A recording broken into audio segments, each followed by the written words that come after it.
Hi, boys and girls. Today we are going to continue looking at one of my favorite books, The Little House by Virginia Lee Burton. We're also going to continue investigating our big question, how has life in America changed over time? Here's our book, The Little House, that we read yesterday. We focused on the question, what changes does the little house see in her neighborhood? And we're going to continue looking at that question today by finding some key details that will help us identify changes in the neighborhood. I want you to look at that cover. The main character is on that cover. There's no people in it, but we see our main character. I want you to answer out loud, who's the main character? I hope you said the little house. The little house is the main character in our story. Now our focusing question focuses on the changes in the neighborhood. So what I created was a blank change chart. You notice there's some spaces for key details, and then there's little arrows that go across. The arrows show us that we go 1, 2, 3, and then down to here, 4, 5. We're going to find 5 different parts of the story and identify key details that show us how the little house's neighborhood changed. The first thing I put on here is the first page of the story. It's going to describe our main character.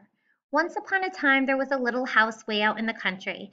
She was a pretty little house. She was strong and well built. The man who built her so well said, "This little house shall never be sold for gold and silver, and she will live to see our great-great-grandchildren's great-great-grandchildren living in her." There's some describing words of our little house. She's pretty. She's strong. She's well built. I'm going to go on to the next page. I want you to pay attention to the little house's neighborhood, to her setting. The little house was very happy as she sat on the hill and watched the countryside around her. She watched the sun rise in the morning and she watched the sunset in the evening. Day followed day, each one a little different from the one before, but the little house stayed just the same. What does she see around her on this page? I notice she sees grass and trees. She sees the countryside. She sees a farm. I'm going to go ahead and I'm going to put that onto our change chart because those are key details about the little house's neighborhood right now. So I'm going to start in my first box here. I'm going to put number 1 because this is what the little house sees in her neighborhood at the beginning of the story. I remember she saw some grass. She saw trees. She saw a farm. I think I heard the authors say she saw the sun. And I know another word, a word that we actually looked at last time as a vocabulary word, she saw the country. All right, I'm going to continue on in our story. Now, remember, you're looking at what changes the little house saw in her neighborhood over time. Now, this story also took place over a very long time. The little house is recognizing these changes over a long period of time. It looks like it's happening quickly for us as the pages go by in the story, but it is not. So I noticed in the book, pages 1 through 13, the large section at the beginning of the book is about the little house's life in the country. But starting on page 14, you'll see how things begin to change. Let's check it out. One day, the little house was surprised to see a horseless carriage coming down the winding country road.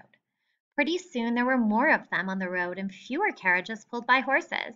Pretty soon along came some surveyors and surveyed a line in front of the little house.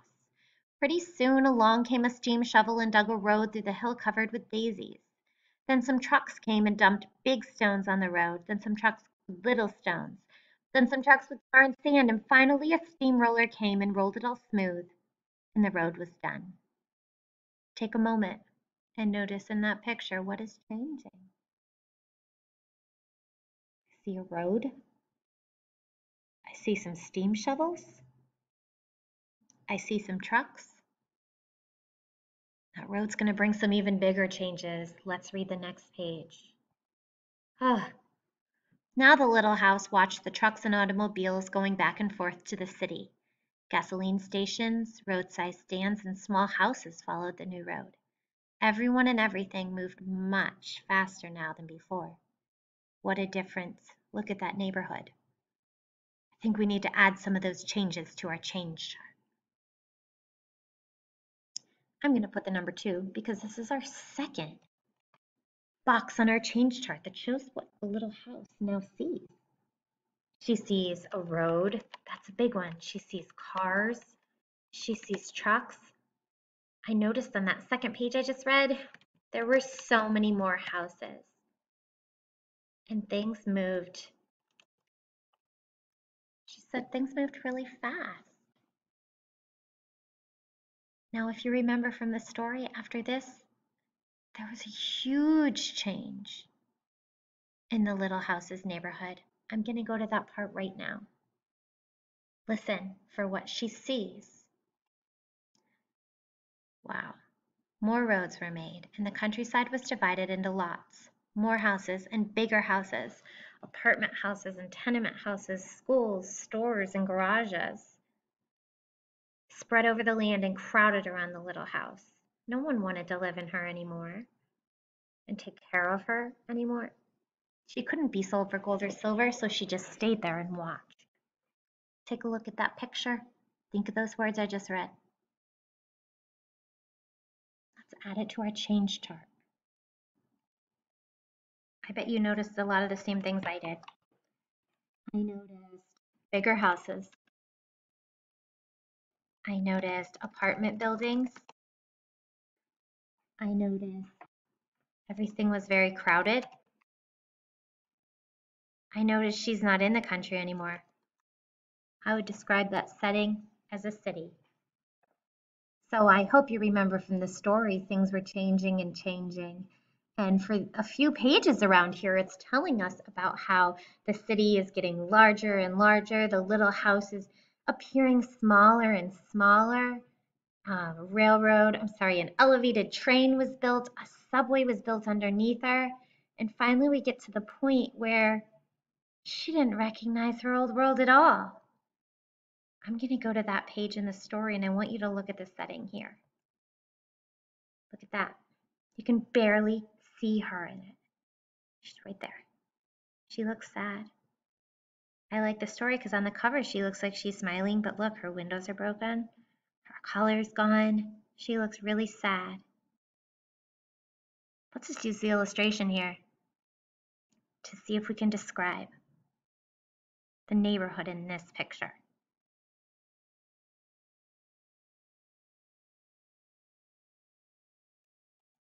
I'm going to put this on number 4 on our chart because this is the biggest change from what it was like before. There were skyscrapers. There was a subway under her. She couldn't see the sun. She couldn't see the seasons changing. Again, it was very crowded. She was in a city with tons of people. I always get really sad at that point in the story. But since I know what happens at the end, how our problem is resolved, I feel better. So I hope you remember. The woman walked by and said, I recognize that little house. That's where my great-grandmother grew up when she was a little girl, but that house was in the country. So she moves the little house all the way to a new neighborhood. And when she gets to that new neighborhood, look at what we see. Look at what we see. She's smiling again. The words say once again she was lived in and she was taken care of. If I went back to my change chart, I would put number 5. I see grass. I see trees. I see the sun. I see the country. Does that remind you of anything else in this story? It reminds me of where the little house used to live at the very beginning.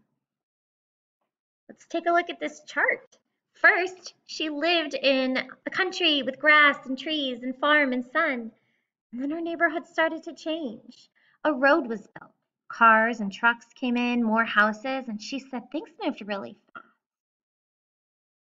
Then bigger houses, apartment buildings. It was crowded. She was in the city. Box number 4 is where you can't even recognize her hardly. I'm going to show you that page again.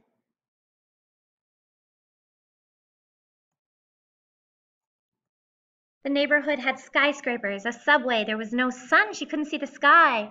She couldn't see the seasons. It was crowded. She was in the city with tons of people. But she was taken to a new neighborhood. And she got to be surrounded by grass and trees and sun. She was back in the country. I hope you really liked that story. Now I want to give you the chance to show what you know. Let's retell the story. I want you to think of the change chart that we created together. And I want you to use that to tell about the little house in the beginning, the middle, and the end. You're going to draw 3 pictures. The little house at the beginning, the little house in the middle, and the little house at the end. If I were to create this, my first picture would be a picture of the little house in the country, surrounded by all those things we described. My second picture would be a picture of a, I know I want a sad little house in the city, surrounded by tall buildings. And my third picture would be the little house back in the country. After you've drawn your 3 pictures on Seesaw, submit them to your teacher. I can't wait to see what you come up with.